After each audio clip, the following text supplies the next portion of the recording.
Hello दोस्तों, welcome back to our channel. इस video में जो एग्ज़ाम हो रहा है यूपी पुलिस कांस्टेबल का एग्ज़ाम जो 30 अगस्त 2024 को जो सेकंड शिफ्ट का जीएस सेक्शन है उन क्वेश्चनों को देखेंगे और देखेंगे कितने क्वेश्चन करने लायक थे और कितने छोड़ने लायक थे और सभी के आंसर देखेंगे बारी बारी से। और लास्ट में आप ये भी बता सकते हैं अगर आपका इस शिफ्ट में एग्ज़ाम रहा हो तो इस क्वेश्चन मतलब जो जीएस का सेक्शन है इसमें आपके कितने क्वेश्चन बन रहे हैं, सही और गलत हटाकर आपके कितने टोटल क्वेश्चन या कितने नंबर बन रहे हैं, क्योंकि जीएस का सेक्शन थोड़ा आउट ऑफ सिलेबस आ रहा है। सिलेबस से कुछ ही चीजें आ रही हैं, बाकी चीजें तो आउट ऑफ सिलेबस ही है। क्वेश्चन है, आतंकवाद विरोधी अभियानों का प्राथमिक उद्देश्य क्या है? तो इसको ऑप्शन से देखेंगे। पहले विद्रोहियों का सैन्य दमन। अगला ऑप्शन है विद्रोही समूहों का समर्थन करना, ये बिल्कुल नहीं होगा। फिर है बातचीत और समझौता, ये भी नहीं होगा। विद्रोहियों को माफी प्रदान करना, ये भी नहीं होगा। तो ऑप्शन के हिसाब से क्वेश्चन इसका राइट आंसर विद्रोहियों का सैन्य दमन से रहेगा। ठीक है। अगला क्वेश्चन है, अंतर्राष्ट्रीय दूरसंचार आईटीयू का क्या कार्य है, ये संघ जो है ये क्या कार्य करता है? तो ये विकासशील देश में दूरसंचार और संरचना के लिए वित्तीय सहायता प्रदान करता है। दूसरा ऑप्शन है आईटीयू वैश्विक इंटरनेट ट्रैफिक की निगरानी करता है और ऑनलाइन सामग्री और सोशल मीडिया प्लेटफॉर्म को नियंत्रित करता है। या आईटीयू अंतर्राष्ट्रीय डाक सेवाओं की देखरेख। तो ये तो बिल्कुल नहीं होगा देख रेख, क्योंकि इसमें दूरसंचार शब्द है। तो अगला ऑप्शन है अंतर्राष्ट्रीय दूरसंचार को विनियमित करता है। तो यही आंसर रहेगा सही, क्योंकि आईटीयू जो संघ है ये सूचना और जो संचार प्रौद्योगिकी है उसका ध्यान केंद्रित करता है और उसमें आपस में संवाद करने में मदद करता है। तो उस हिसाब से ऑप्शन नंबर इसका डी राइट हो जाएगा, अंतर्राष्ट्रीय दूरसंचार को विनियमित करना। नेक्स्ट क्वेश्चन है, उत्तर प्रदेश में जो राष्ट्रीय सरकरा संस्थान है एनएसआई, ये कहाँ पर स्थित है? तो ये कानपुर में स्थित है। तो इसका right answer option number A हो जाएगा, कानपुर। कुछ चीजें पढ़ी हुई आती है एग्जाम में, लेकिन कुछ आउट ऑफ सिलेबस ही रहती है। अगला है क्वेश्चन, चतुर्भुज सुरक्षा संवाद। इससे अभी पिछली जो शिफ्ट हो चुकी है उससे ये इसका फुल फॉर्म भी आया है। तो इसी से रिलेटेड एक और संगठन है जो कि अंतर्राष्ट्रीय संगठन है। चतुर्भुज सुरक्षा संवाद क्या कार्य करता है? तो ये वन क्षेत्रों में जलवायु परिवर्तन को संबोधित, ये भी नहीं होगा। अंतर्राष्ट्रीय व्यापार जगत को विनियमित करना, ये भी नहीं है। बुनियादों ढांचों के विकास को बढ़ावा देना, ये भी नहीं है। और सुरक्षा उद्देश्यों के लिए समुद्री सहयोग बढ़ाए रखना, ये इसका प्रमुख कार्य है। ये क्वाड जो QUAD क्वाड है उसका पूरा नाम है हिंदी में चतुर्भुज सुरक्षा संवाद। और इंग्लिश में बात करें तो क्वाड्रिलेटरल सिक्योरिटी डायलॉग है। इसमें 4 सदस्य देश समूह है, भारत है, अमेरिका है, ऑस्ट्रेलिया है, जापान है। तो आप अंतर्राष्ट्रीय संगठन, अगर आपका एग्जाम होने वाला है नेक्स्ट, तो आप ये अंतर्राष्ट्रीय संगठन से काफी क्वेश्चन बन रहे हैं, इनको अच्छे से देख कर जाए। अगला क्वेश्चन है, भारतीय संविधान का कौन सा अनुच्छेद भाषण और अभिव्यक्ति की स्वतंत्रता की गारंटी देता है? तो ये फर्स्ट शिफ्ट में भी आया था। ऑप्शन नंबर डी राइट है, अनुच्छेद 19। नेक्स्ट है, लुइस मॉन्टेनेग्रो जो हाल ही में अप्रैल 2024 तक खबरों में थे, किस देश के प्रधानमंत्री बने हैं? तो ये बने हैं पुर्तगाल के। ऑप्शन नंबर डी राइट हो जाएगा, ये चर्चा में था भी, पुर्तगाल। ऑप्शन नंबर इसका सही हो जाएगा। अगला क्वेश्चन देखेंगे, निम्नलिखित में से किसे भारत में रामसर कन्वेक्शन या रामसर साइट है उसके तहत पहला रामसर साइट इसको घोषित या नामित किया गया था? तो पहला हो जाएगा चिल्का झील। ऑप्शन नंबर इसका बी राइट रहेगा, चिल्का झील। और ये पहला था। आप रामसर से भी क्वेश्चन देख के जाए, और जैसे कि पहला पूछ लिया गया, छोटा भी पूछा जा सकता है, बड़ा भी पूछा जा सकता है। तो छोटा रेणुका झील हो जाएगी, हिमाचल प्रदेश की है जो। और यदि बात की जाए सबसे बड़ी की, तो सुंदरवन डेल्टा है जो कि पश्चिम बंगाल में है। छोटा रेणुका झील है जो कि हिमाचल प्रदेश में है। और सबसे ऊंचाई पर जो है वो तशो मोरोरी झील है जो कि लद्दाख में है। तो आप रामसर साइट से क्वेश्चन देख कर जाए। फिर नेक्स्ट है, कम विकसित देशों में गरीबी मुख्यतः किसके कारण होती है? तो सांस्कृतिक गतिविधियां तो होगा नहीं। लोगों में बुद्धि का अभाव, ये ऑप्शन सही बैठ नहीं रहा है। ये भी स्वैच्छिक आलस, ये भी नहीं होगा। तो चारों में से करेक्ट ऑप्शन यही होगा, ऑप्शन नंबर डी। अगर आपने डी किया है तो आपका सही होगा। अगला क्वेश्चन है, राष्ट्रीय समुद्री दिवस कब मनाया जाता है? तो ये 5 अप्रैल को मनाया जाता है। ऑप्शन नंबर इसका सी सही हो जाएगा। अगला है, 2016 में भारत में लागू विमुद्रीकरण नीति का प्राथमिक उद्देश्य क्या था? ये कुछ क्वेश्चन देखिए गैस वाले होते हैं, जिसमें थोड़ा सा सेंस ऑप्शन पढ़ के हम इसको कर सकते हैं। जैसे कि है ऑप्शन मुद्रास्फीति को कम करना। फिर है अगला कैशलेस ट्रांजेक्शन को बढ़ावा देना, ये तो था ही, लेकिन इसका प्राथमिक उद्देश्य क्या है? तो काले धन पर अंकुश, मेन तो यही था, ब्लैक मनी को इसको कंट्रोल में करना है ना। तो ऑप्शन नंबर इसका सी राइट रहेगा इस हिसाब से। फिर अगला क्वेश्चन है, लोक लुभावनावाद का उदय वैश्विक राजनीतिक स्थिरता को किस प्रकार प्रभावित करता है? पहली बात तो ये समझ ही नहीं आ रहा है इसका टॉपिक क्या है, ये किस टॉपिक से पूछा गया क्वेश्चन है।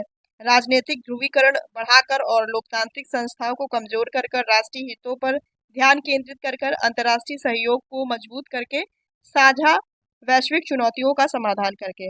तो इसका आंसर अगर आप लोगों ने क्या किया है और क्या सही है, अगर आपको पता हो तो कमेंट में ज़रूर बताएं, क्योंकि इसका एग्जैक्ट आंसर बता पाना मेरे लिए या मुश्किल ही लग रहा है।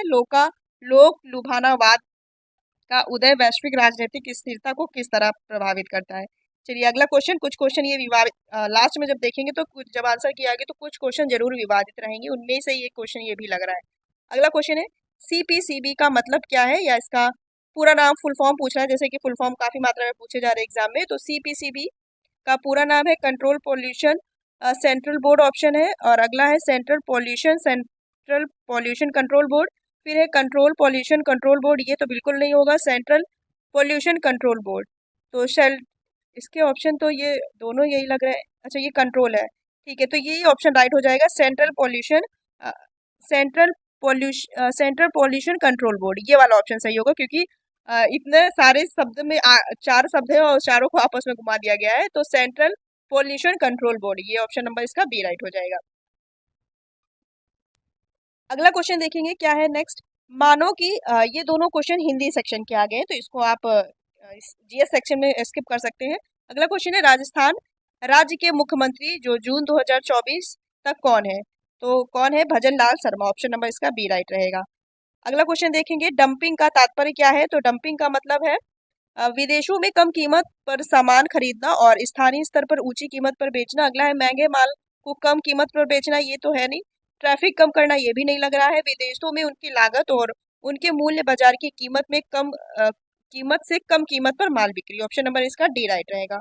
ठीक है, अगला क्वेश्चन देखेंगे ऑक्सीजन की खोज किसने की थी, तो इसके पहले वाले में पूछा था रक्त ब्लड से पूछा था, उसकी खोज लैंड स्टीनर ने की थी, तो वही उसी से रिलेटेड बायो का भी एक क्वेश्चन है, ऑक्सीजन की खोज किसने की थी, तो ऑक्सीजन की खोज की थी जोसेफ प्रिस्टली ने, ऑप्शन नंबर इसका बी राइट हो जाएगा।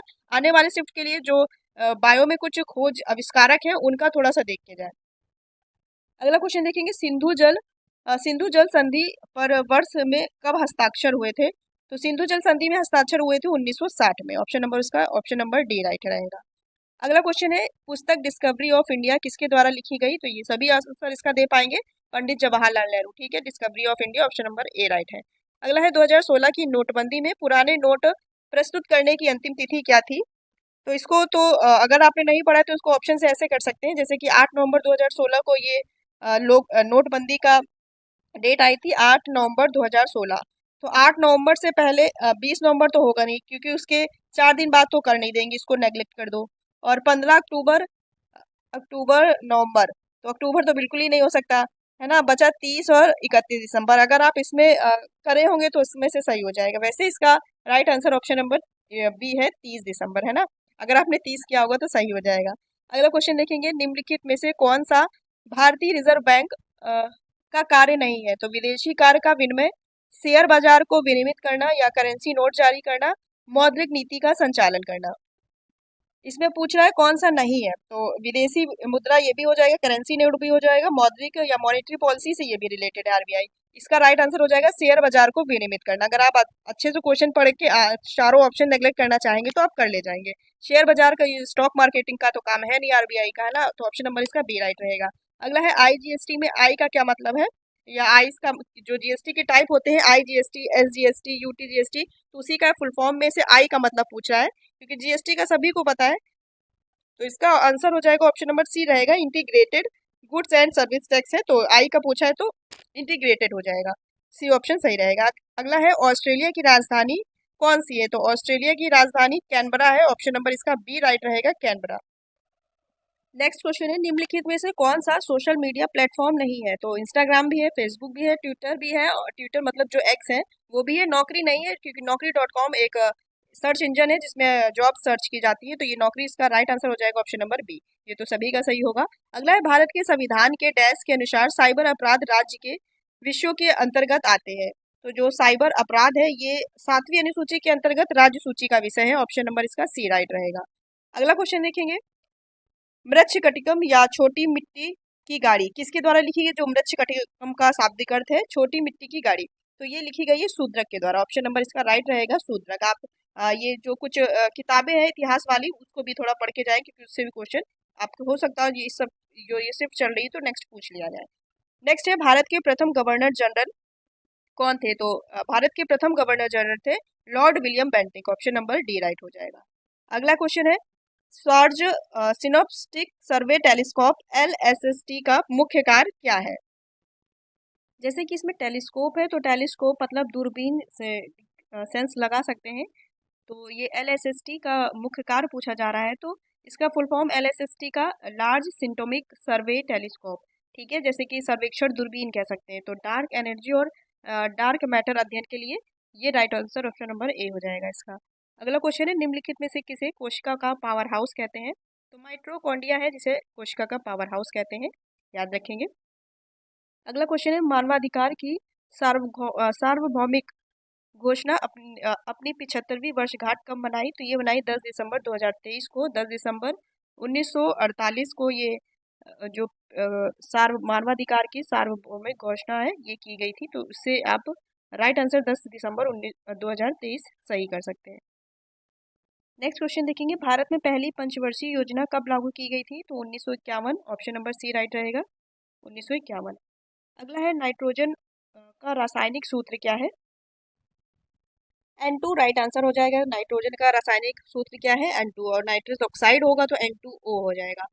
अगला क्वेश्चन है, नीचे दिए गए विकल्पों में RDX का पूर्ण रूप पूछ रहा है, RDX का पूरा नाम। तो इसका पूरा नाम हो जाएगा research department explosive. Option number D right होगा। अगला देखेंगे क्वेश्चन क्या है, सोशल मीडिया पर हैशटैग का इस्तेमाल किस लिए किया जाता है? जो हैशटैग का प्रचलन करते हैं कि हैशटैग ये चला दो, हैशटैग किसी का नाम लेके, तो ये किस चीज से संबंधित है? जुड़ाव और पहुंच बढ़ाने के लिए।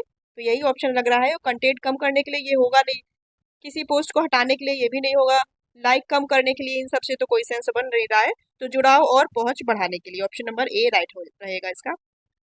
अगला क्वेश्चन है, कौन सा संगठन दक्षिण एशिया में क्षेत्रीय कनेक्टिविटी और आर्थिक एकीकरण को बढ़ाने पर ध्यान केंद्रित करता है? तो दक्षिण एशिया आ रहा है तो आपको याद आ गया होगा सार्क, साउथ एशियन एसोसिएशन करके जो पूरा अंतर्राष्ट्रीय संगठन था, याद आ गया होगा। और सार्क की स्थापना 1985 हुई थी। और आप ओपेक, ब्रिक्स, एशियन, ये सब के फुल फॉर्म और इनके कार्य जरूर देख के जा सकते हैं जिनका नेक्स्ट एग्जाम हो।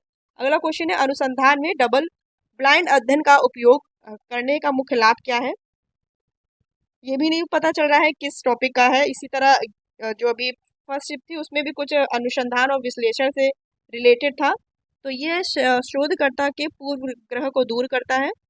अगला ऑप्शन है, ये आचरण करने के लिए कम खर्चीला है। ये भी नहीं लग रहा है। ये डेटा विश्लेषण को सरल करता है और इसके लिए कम सहभागिता की आवश्यकता है। तो ये भी एकदम अपवाद वाला क्वेश्चन है, इसका भी छोड़ना ही इसका बेस्ट ऑप्शन था। इसको छोड़ दिया तो ही अच्छा किया, नहीं तो हो सकता हो वो जो विभाग वाले ये अलग क्वेश्चन ऑप्शन मान लेते हैं और एग्जामिनर की तरफ से कुछ और रहता है, स्टूडेंट कुछ और कहता है कि ये ऑप्शन सही होना चाहिए। तो हो सकता है ये विवाद क्वेश्चन, अगर मिलेगा इसका नंबर तो सबको ही मिलेगा। ठीक है, चलिए अगला क्वेश्चन देखेंगे, किस खनिज को बरीड सनशाइन या दबी हुई धूप के नाम से जाना जाता है? तो कोयला है, कोयला को दबी हुई धूप के नाम से जाना जाता है। ऑप्शन नंबर इसका बी राइट रहेगा। अगला है, केंद्रीय उत्पाद शुल्कों की दरें 12.36 से बढ़ाकर कितनी कर दी गई है? तो ये 12.36 से कर दी गई है 12.50, 12.5 से ज्यादा याद रख सकते हैं 12.50। Right answer option number D रहेगा। अगला है, क्षेत्रफल की दृष्टि से कौन सा देश सबसे छोटा है? तो क्षेत्रफल की दृष्टि से सबसे छोटा देश तो रूस ही है। ऑप्शन नंबर सी राइट रहेगा। और सबसे इसमें पूछ रहा है बड़ा, तो बड़ा तो रूस ही है, लेकिन छोटा की बात करो तो वेटिकन सिटी है जो कि यूरोप महाद्वीप की है। वो क्षेत्रफल की दृष्टि से सबसे छोटा देश है वेटिकन सिटी, याद रख सकते हैं ये भी। अगला क्वेश्चन है, ADB Asian development bank, ADB क्या कार्य करता है? तो एडीबी का कार्य, एडीबी की स्थापना 1966 में हुई थी। इसका मुख्यालय फिलीपींस मनीला में है और इसके वर्तमान में अध्यक्ष कौन है? तो अस्कावा, मासातोशिगु अस्कावा करके है। तो ये सब आप अंतर्राष्ट्रीय संगठन जरूर एक बार देख के जाए क्योंकि उससे रिलेटेड काफी क्वेश्चन बन रहे हैं। तो इसमें पूछ रहा है क्या कार्य है? तो ऑप्शन पढ़ेंगे, यह सदस्य देशों के स्टॉक एक्सचेंजों को प्रबंध करता है। अगला है ऑप्शन, ये सदस्य देशों के बीच में व्यापार समझौतों को बढ़ाता है। दोनों तो नहीं लग रहे अभी तक। फिर है, ये एशिया प्रशांत देशों में वित्तीय बाजारों को नियंत्रित करता है। तो ऑप्शन नंबर इसका सी राइट रहेगा। ठीक है, ये विकास परियोजना, इससे लेना देना नहीं है विकास परियोजनाओं से। ये एशिया प्रशांत क्षेत्रों में वित्तीय बाजारों को नियंत्रित करता है। अगला क्वेश्चन देखेंगे, अगला क्वेश्चन नहीं है, ये 38 क्वेश्चन थे, 38 क्वेश्चन है। आप इसमें से 28, 29, 30 अप्रोक्स किए जा सकते हैं, 30, 31 तक किए जा सकते हैं। और कुछ क्वेश्चन तो आउट ऑफ सिलेबस ही है, उनका तो कोई लेना ही देना नहीं है। और कुछ क्वेश्चन छोड़ने वाले भी हैं, जिनका कोई भी आप गेस नहीं कर पा रहे होंगे, तो वो छोड़ना ही ज़्यादा बेटर ऑप्शन है। अगर आप माइनस मार्किंग वाला फेस कर रहे हैं तो आपको छोड़ना ज़्यादा ही बेस्ट ऑप्शन है इसका। और जो आने वाले जो स्टूडेंट जिनका एग्ज़ाम अभी होना है, वो आप रामसर साइट से देख के जाएं। और ये जो अंतर्राष्ट्रीय राष्ट्रीय संगठन है, इनसे भी चीज़ें देख के जा सकते हैं, क्योंकि इससे काफ़ी चीज़ें पूछी जा रही हैं। जीएसटी की रेट भी पूछी जा रही है, ये भी आप देख सकते हैं। और सार्क वार्क, ये तो सोशल मीडिया से कुछ चीज़ें जो आ रही है वो ऑप्शन से ही हो जाती है। और जो हाँ ऑक्सीजन और ये नाइट्रोजन के जो फार्मूला पूछे जा रहे हैं साइंस से, ये भी देख सकते हैं। पंचवर्षीय योजना पूछा जा रहा है, तो पंचवर्षीय योजना भी देख सकते हैं। और मानवाधिकार, ये सब चीज़ें आप देख के जा सकते हैं। और जिन स्टूडेंट्स का एग्जाम हो चुका है वो बता सकते हैं जीएस में आपका कितना स्कोर बना है। और चलिए, अगर आपका स्कोर ज़्यादा अच्छा नहीं बना है और हाँ आपका एग्जाम भी अच्छा नहीं हुआ है, और जिनका आने वाले शिफ्ट में एग्जाम है, अच्छा करके जाएं, बेस्ट ऑफ लक है उनके लिए। और जिनका एग्जाम खराब हुआ है या थोड़े नंबरों से लग रहा है कि आप डिसक्वालीफाई हो सकते हैं अपने नंबरों के अकॉर्डिंग, तो आपको चिंता करने की जरूरत नहीं है। आपको पता होगा एग्जाम, अगले एग्जाम भी लगे हुए हैं, जो कि अभी 1 लाख वैकेंसी, अगर आपका यूपी पुलिस में आने का सपना है तो अभी 1 लाख वैकेंसी यूपी पुलिस में आने वाली है। तो आप जो अपनी तैयारी कर रहे हैं उसको छोड़िएगा मत बीच में, क्योंकि 1 साल का ही डिफरेंस है। अगर आप छोड़ देंगे तो ये आपके लिए नुकसान रहेगा। आपकी तैयारी बनी हुई है, अपना रिवीजन करते रहिए, और आने वाले समय में आप फिर से इसके लिए आप अप्लाई कर सकते हैं, क्योंकि अब ज़्यादा डिफरेंस तो है नहीं। कहा गया है कि 1 साल के अंदर, 1 से 1.5 साल के अंदर ये वैकेंसियां कंप्लीट कराई जाएंगी यूपी पुलिस का, जिसमें जिसको भी यूपी पुलिस में आना है। बाकी और भी वैकेंसी आ रही है, 1 लाख और भी आ रही है, जो टोटल 2 लाख यूपी में वैकेंसी आने वाली है। तो आपकी जो तैयारी है उसको उसी रफ्तार से रखिए। हाँ, आप जहाँ पर 8-9 घंटा पढ़ रहे थे एग्जाम के टाइम पे, तो आप अपनी स्टडी को 5 से 6 घंटा कर सकते हैं, लेकिन डेली रूटीन के अकॉर्डिंग। फिर उसके बाद जब आपका एग्जाम एग्जाम आ जाए, तब आप अपना 8-9 घंटा वाला रूटीन चालू कर दीजिएगा। अगर आपने बीच में तैयारी छोड़ दी तो फिर हो सकता है फिर वही डिसबैलेंस हो जाएगा। तो चलिए ठीक है, आप चैनल से जुड़ सकते हैं। और इस चैनल की अभी नई शुरुआत हुई है, तो ज़्यादा क्वेश्चन और ज़्यादा वीडियोस नहीं बन पा रहे हैं मेरे ड्यूटी टाइम के अकॉर्डिंग। तो आप चैनल से जुड़ सकते हैं, आपको धीरे धीरे इसमें सारे कंटेंट प्रोवाइड कराए जाएंगे। आप अपना बुक से भी पढ़िए, रिवीजन भी करिए। जो जो आपने, ऐसा नहीं है कि अभी तक नोट्स नहीं बनाए होंगे, अभी तक आपने काफ़ी सारे नोट्स बनाए होंगे, उनको भी देखिए, कुछ नई चीज़ें भी हैं। तो आप उसके लिए चैनल से जुड़ सकते हैं, चैनल सब्सक्राइब कर सकते हैं। इसमें एग्जाम ओरिएंटेड आपको काफ़ी सारे टॉपिक्स और वीडियोज़ देखने को मिलेंगे। तो चलिए, मिलते हैं नेक्स्ट वीडियो के साथ।